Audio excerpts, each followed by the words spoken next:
आप सभी लोगों को नमस्कार। तो चलिए शुरू करते हैं।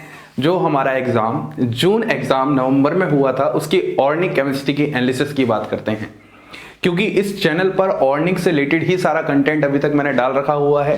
तो ऑर्गेनिक से रिलेटेड ही बात करना बहुत हद तक हमारे लिए एक तरीके से हेल्पफुल रहेगा। अब आखिरकार मैंने ये जो भी चीज़ें लिखी हैं उस चीज़ पर आप ध्यान देने की वजह एक बार मेरी बातों पर जरूर ध्यान दीजिए। मैं क्या कहना चाहता हूँ, मोस्टली जो पेपर था उसमें रिव्यूज जो आ रहे हैं कि सबसे टफर पार्ट था इनऑर्गेनिक, फिर फिजिकल और लास्ट ऑर्गेनिक। देखो मैं एक बात आपको बताना चाहता हूं, इनऑर्गेनिक आसान होकर भी कठिन बन रहा है। इस बात को समझिएगा। ये स्पेशली उन स्टूडेंट्स के लिए डेडिकेटेड है जो ऑर्गेनिक केमिस्ट्री के इतने आसान क्वेश्चन होने के बावजूद भी वहां पर पेपर के टाइम अटेम्प्ट नहीं कर पाए। अब जो स्टूडेंट नहीं कर पाया वो बोल रहा होगा यार ये जितने भी रिव्यूज आ रहे हैं उसमें ऑर्गेनिक केमिस्ट्री को इतना आसान बता रहे हैं, लेकिन जब हम पेपर कर रहे थे तो उसमें हमें कुछ चमक ही नहीं रहा था, उस समय हमें कुछ समझ ही नहीं आ रहा था कि आखिरकार हमारा अप्रोच क्या होगा क्वेश्चन को अटेम्प्ट करने का। तो यही ब्यूटी होती है ऑर्गेनिक केमिस्ट्री की। जब हार्ड होता है तो वो तो फिर एकदम मतलब दुनिया से परे होता है, वहां पे टीचर भी फेल हो जाते हैं। और जब इजी होता है तो उस इजी भी क्वेश्चंस के पार्ट में जो बहुत सारे स्टूडेंट हैं वो डिफिकल्टीज फेस करते हैं। उसका रीजन क्या है आज हम इसको बहुत अच्छे से जानने की कोशिश करेंगे, और इस चीज से जो भी हमें इस एग्जाम से सीखने को मिला है उससे सीख कर हम आगे बढ़ेंगे और नेक्स्ट एग्जाम में वो चीज की कमी हम बिल्कुल भी नहीं रहने देंगे। मेरी बात आपको समझ में आ रही है? तो आज अपनी जो मेन हेडिंग है कि ऑर्गेनिक आसान रहकर भी कठिन बन गया, तो इस चीज को समझते हैं। देखो सबसे पहली बात यह है कि मैं आपको बार बार ये चिल्लाता रहा इस लॉकडाउन के टाइम पर जब मैंने अपने ऑर्गेनिक केमिस्ट्री के लेक्चर से स्टार्ट किए कि हमारे पास ऑर्गेनिक केमिस्ट्री एक गेम होता है कनेक्टिविटी का। सबसे पहली बात तो मैंने ये बताई थी कि जो स्टूडेंट एकदम बेसिक से हायर एडवांस टॉपिक की कनेक्टिविटी अपने साथ रखेगा उसी ही से ऑर्गेनिक केमिस्ट्री के क्वेश्चंस हो पाएंगे। अब देखो सवाल क्या आते हैं दिमाग में। पहला सवाल ये आता है कि सर हमने जीओसी पढ़ा, हमने रिएक्शन मैकेनिज्म पढ़ा, हमने रिएजेंट्स पढ़ा, हमने इतना सब कुछ पढ़ा, लेकिन सर जो क्वेश्चन आ रहा था वो इन सब से तो आया ही नहीं। एक जनरली दिमाग में आ रहा होगा सर ये तो बहुत बड़े बड़े टॉपिक है, रिएक्शन मैकेनिज्म तो बहुत बड़ा है, या फिर ऐसा कुछ बहुत बड़ा है। जो क्वेश्चन आए सर सबसे ज्यादा पेरिसाइक्लिक केमिस्ट्री से था, बिल्कुल जाहिर सी बात है। फिर इनोलेट केमिस्ट्री के अप्रोच थे बहुत सारे, और फिर लास्ट में जीओसी की बेसिक बातों को उठाकर अच्छे क्वेश्चन बना दिए गए। ठीक है, अब बात को समझिए। मैंने जितने भी अभी टॉपिक के नाम लिए, चाहे वो जीओसी हो, चाहे वो रिएक्शन मैकेनिज्म हो, चाहे वो रिएजेंट्स हो, या फिर बोले तो स्टीरियो हो। स्टीरियो का भी सवाल एक दो आपको तीन ही दिख रहा होगा, लेकिन ऐसा एग्जाम का कोई भी क्वेश्चन नहीं था जिसमें स्टीरियो का एप्लीकेशन पार्ट नहीं था। जितने भी टॉपिक आप जो दिमाग में लेके आ रहे हो इनसे क्वेश्चन दिखने चाहिए थे, जो कि नहीं दिखे, वो डायरेक्टली ना होकर भी वहां पर प्रेजेंट थे। क्योंकि आपको जितने भी क्वेश्चन दिख रहे होंगे उसमें ये अप्रोचेस ही लग रहे हैं। पेरिसाइक्लिक केमिस्ट्री में रिएजेंट का रोल था, अगर आप ध्यान से क्वेश्चन देखोगे, स्टीरियो का भी रोल था, इनोलेट केमिस्ट्री में रिएजेंट्स के रोल थे, स्टीरियो के रोल थे। एक क्वेश्चन था जहां पर आपको स्टीरियो केमिस्ट्री के ऊपर ही पूरे के पूरे ऑप्शंस दिए गए थे। तो मैं यही कहना चाहता हूं कि यदि आप ऑर्गेनिक केमिस्ट्री में नेट एग्जाम में स्कोर करना चाहते हो तो आपको सबसे पहले अपनी बेसिक फाउंडेशन बहुत अच्छी करनी पड़ेगी। देखो जिनको सब्जेक्ट आता है मैं उनकी बात ही यहां पर नहीं कर रहा, तो वो तो सच में इजी की बात फिर इजी ही रह जाएगी। लेकिन जिनको नहीं आता, जिसने क्वेश्चंस छोड़े, जिसने बहुत अच्छा समय दिया था फिर भी क्वेश्चंस लेफ्ट कर दिए, तो मैं उन लोगों के लिए यहां पर बात करने के लिए आया हूं कि आखिरकार क्या दिक्कत हो सकती है। तो देखो हम बात एक ऐसी करते हैं कि हम लोग 11 से स्टार्ट करते हैं जनरली ऑर्गेनिक पढ़ना एकदम लास्ट के टाइम से, तो वहीं से दिक्कत हो जाती है। फिर 12th में आ जाते हैं, वहां पे भी हम लोग रटने के हिसाब से बोर्ड में एग्जाम में नंबर लाने के हिसाब से करते हैं। फिर हम बीएससी के टाइम पढ़ना स्टार्ट करते हैं, तो आधा बीएससी तो पूरा इसी में सीखने में लग जाता है कि तरीका क्या होगा पढ़ने में, और एंड में आते आते जब हमें आइडिया लगता है तब बहुत देर हो जाती है। तो मैं बस ये कहना चाहता हूं कि रातों रात में ऐसा नहीं होता कि आप एक सब्जेक्ट में बहुत बेहतरीन कमांड लेके आ जाओ। आपको वहां पर उस सब्जेक्ट में बहुत अच्छी मेहनत करनी पड़ती है। यदि अगर आज मेहनत कर रहे हो तो ऐसा नहीं कि आपको अगले एग्जाम में रिजल्ट दिखेगा। हाँ, जब आप अपने लगातार कंटिन्यूअस एफर्ट्स लगाओगे तो आपको यह बात पक्की है कि आपका पहले जो परफॉर्मेंस था उस सब्जेक्ट में, वो पहले से आपका परफॉर्मेंस बहुत बेहतरीन होने वाला है। क्योंकि ना करने से अच्छा होता है कुछ करना। तो ये कुछ करना जो शब्द है ना, बहुत बड़ा शब्द है अपने आप में। ये अपने आप में एक कॉन्फिडेंस लेके आता है, अपने आप में एक पेशेंस लेवल आपको लेके आता है एग्जाम के टाइम, और फिर वहां पर क्वेश्चन क्वेश्चन का अप्रोच भी धीरे धीरे आता है। देखो एक बात समझो यार, हम लोग हमेशा एक चीज बोलते हैं कि आप ऑर्गेनिक केमिस्ट्री इस तरीके से पढ़ लो, इस तरीके से क्वेश्चन कर लो कि आपको अप्रोच आ जाए। ये अप्रोच का मतलब हम क्या समझेंगे? अप्रोच का मतलब हम ये समझेंगे कि सबसे पहले हमें कनेक्टिविटी में सारे टॉपिक्स पढ़ने हैं, सबसे पहली बात। उस टॉपिक को पढ़ने के बाद फिर हमें क्वेश्चंस करने हैं, और तीसरी बात फिर हमें अपना धीमे धीमे नए नए क्वेश्चंस में अप्रोच डेवलप करना है कि आखिरकार कहां पर हार्ड सेंटर है, कहां पर सॉफ्ट सेंटर है, और फिर वही बेसिक बेसिक बातें चलती हैं, कहां पर इलेक्ट्रॉन डेंसिटी ज्यादा है, कहां पर इलेक्ट्रॉन डेंसिटी कम है, नए नए रिएजेंट्स को याद रखना है, उनकी बातें रखनी है। तो बहुत सारी ऐसी चीजें हैं जिनको मैं क्वेश्चन जब सोल्यूशन करवाऊंगा आपके इस पेपर का, तो आपको समझाऊंगा कि अप्रोच कैसे बनता है, कैसे दिमाग में क्लिक करेंगे सामने वाले एजेंट्स को देखकर कि हम यही कर रहे हैं और कुछ क्यों नहीं सोच पा रहे हैं। ठीक है, तो देखो ऑर्गेनिक केमिस्ट्री के क्वेश्चंस को एक साथ बहुत ज्यादा करने से अच्छा है आप एक एक क्वेश्चन में टाइम दो, उसको देखो ध्यान से कि हम ऐसा ही अप्रोच क्यों लेके आ रहे हो। क्योंकि आप जब ये अपने अंदर हैबिट लेके आओगे, एक एक क्वेश्चन को आप वैल्यू दोगे, तो उस एक एक क्वेश्चन से आपकी पूरी ऑर्गेनिक केमिस्ट्री रिवाइज होती है। सबसे बेहतरीन बात यही है, भले ही आपकी वो पेरिसाइक्लिक केमिस्ट्री के क्वेश्चन है, लेकिन कहीं ना कहीं इनडायरेक्टली आपकी पूरी ऑर्गेनिक केमिस्ट्री भी रिवाइज होगी। वहां पे रिएजेंट का रिवाइज करोगे आप, वहां पे स्टीरियो का रिवाइज करोगे आप, वहां पर रिएक्शन मैकेनिज्म की कुछ बेसिक बातें हो सकती हैं अगर रिएजेंट्स का अपन रोल यूज करके कुछ और फर्दर उस क्वेश्चन को बेहतरीन बनाना चाहते हैं। तो यही सारी बातें हैं। तो बस मैं ये बोलना चाहता हूं, सबसे पहली बात तो यही है कि आपको एक सिस्टमैटिक अपना सिलेबस कवर करना पड़ेगा, एक तरीके से कवर करना पड़ेगा।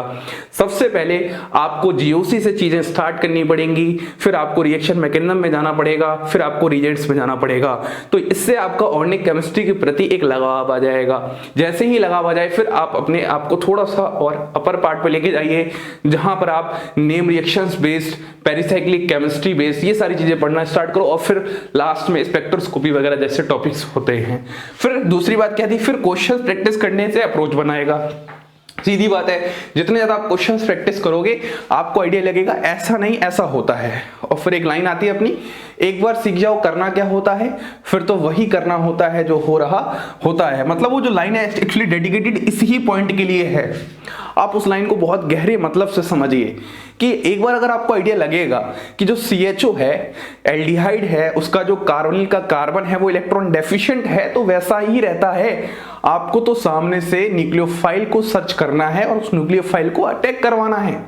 और इसी ही चीज का बहुत यूज हुआ है, जो मैं जीओसी में ये बातें बताता था, यही सब बातों का पेपर में भी यूज हुआ है। ऐसा नहीं कि कुछ नई चीज आ जाती एकदम, वो धीमे धीमे अप्रोच के साथ आपको ये सारी चीजें अपने साथ डेवलप करनी पड़ेंगी।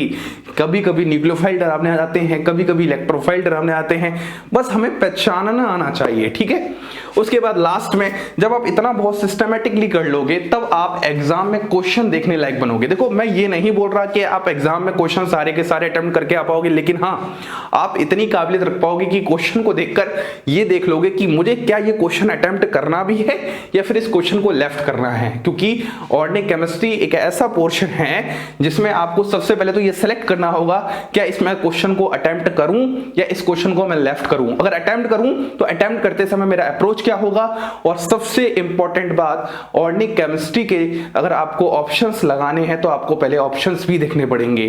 अप्रोच बनाने के लिए आपको जो सबसे ज्यादा हेल्पफुल होगा वो होगा आपका ऑप्शन। तो यहां पर ऑप्शन गेम चलने वाला है। ऑप्शंस आपको आइडिया देते हैं कि किस तरीके से आप चीजों को सोच सकते हो, कैसा कर सकते हो, क्या हो सकता है और क्या नहीं हो सकता है। ये सब पॉसिबिलिटीज होती हैं, और जिसका दिमाग इन पॉसिबिलिटीज में बहुत बेहतरीन तरीके से एक गेम की तरह दौड़ रहा होगा, वो ऑर्गेनिक केमिस्ट्री के क्वेश्चंस को बहुत ही शानदार तरीके से टिक कर रहा होगा। तो बस यही सारी चीजें हैं जो आपको यहाँ पर आपको खेलना है। जो लोग आपके साथ खेल रहे हैं आपको उनके साथ खेलना है। तो बस यही है पूरा गेम ऑर्गेनिक केमिस्ट्री का। वो खेलना क्या है, सबसे पहले ये तो देख लो कि आपके अकॉर्डिंग वो पिच है या आपके एकदम मतलब विपरीत टाइप, अपोजिट टाइप है। तो पहले आपको पिच भी तो एकदम करनी पड़ेगी ना सेट एकदम। तो पिच का बोले तो मतलब ये बताना चाहिए क्वेश्चन को अटेम्प्ट करना है कि छोड़ना है, क्योंकि टाइम मैनेजमेंट भी बहुत ज्यादा मैटर कर जाता है हर तरीके से। मैं फिर बोल रहा हूँ ये वीडियो उन एस्पायरेंट्स के लिए है जो ऑर्गेनिक केमिस्ट्री का पोर्शन छोड़ के आ रखे हैं या फिर क्वेश्चंस लेफ्ट करके आ रखे हैं। नेक्स्ट टाइम कैसे अभी से ध्यान दें, कभी कैसे अभी से चीजों को और अच्छा बनाएं और अच्छे से तैयारी करें। सारी चीजें आपके सामने ही होती हैं, फिर भी लगता है अरे ये तो नया ही क्वेश्चन आ गया, इसमें तो नया ही अप्रोच आ गया।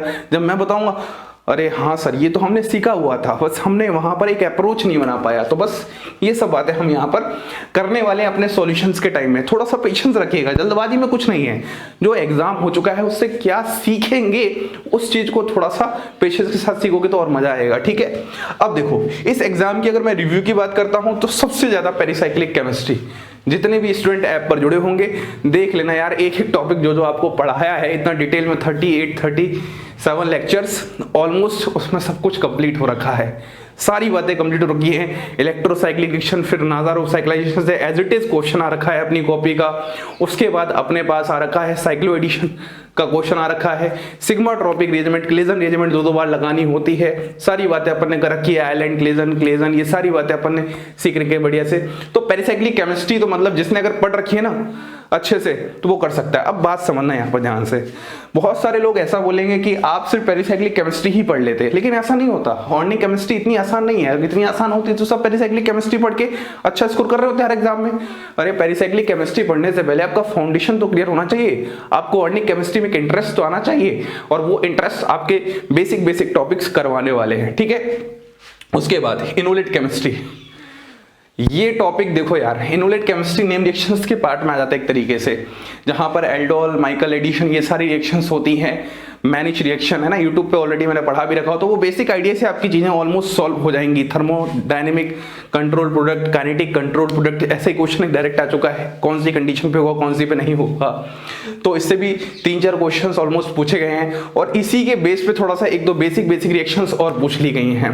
तो आपका ये जो इनोलेट केमिस्ट्री है ना, मैं यूं कह सकता हूं इसमें रिएक्शन मैकेनिज्म का बहुत इंपॉर्टेंट रोल है यहाँ पर, और रिएजेंट्स का रोल भी तो इंपॉर्टेंट है ही, लेकिन उससे ज्यादा रिएक्शन मैकेनिज्म सबसे इंपॉर्टेंट है। अगर आप सोच रहे हो कि रिएक्शन मैकेनिज्म का क्वेश्चन कहाँ आएगा, तो कोई ऐसा नहीं आता कि स्पेसिफिक क्वेश्चन आए, वो उनका यूज एज एप्लीकेशन पार्ट होता है। जब आपको रिएक्शन मैकेनिज्म बहुत अच्छे से एरो चलाना आएगी, कॉन्सेप्ट सीख पाओगे, तब तो जाके आप इन वाले क्वेश्चंस में एरो चला पाओगे, या डायरेक्टली एकदम सीधा इन्हीं क्वेश्चंस में आप एरो चलाओगे। अरे देखो ना यार, रिएक्शन मैकेनिज्म में लिख रखा है जहां पर एरो का खेल चलेगा, तो एक्चुअली वो लाइन के आप जाया करो, जो हिंदी में लाइन होती है उसके मतलब में जाया करो, क्या मतलब हम समझना चाहते हैं, सीखना चाहते हैं। फिर जीओसी के बेसिक क्वेश्चन थे, एसिडिक कैरेक्टर से सब लोगों ने कर लिया होगा, कार्बोटाइनिक स्टेबिलिटी, डीकार्बोक्सिलेशन, आईयूपैक का, ये सब बहुत आसान क्वेश्चन थे, तो ये जीओसी का पार्ट आ गया। फिर स्पेक्ट्रोस्कोपी के 3 से 4 क्वेश्चन थे, वो भी बहुत ईजी क्वेश्चन, ज्यादा इतने टिपिकल पार्ट नहीं थे।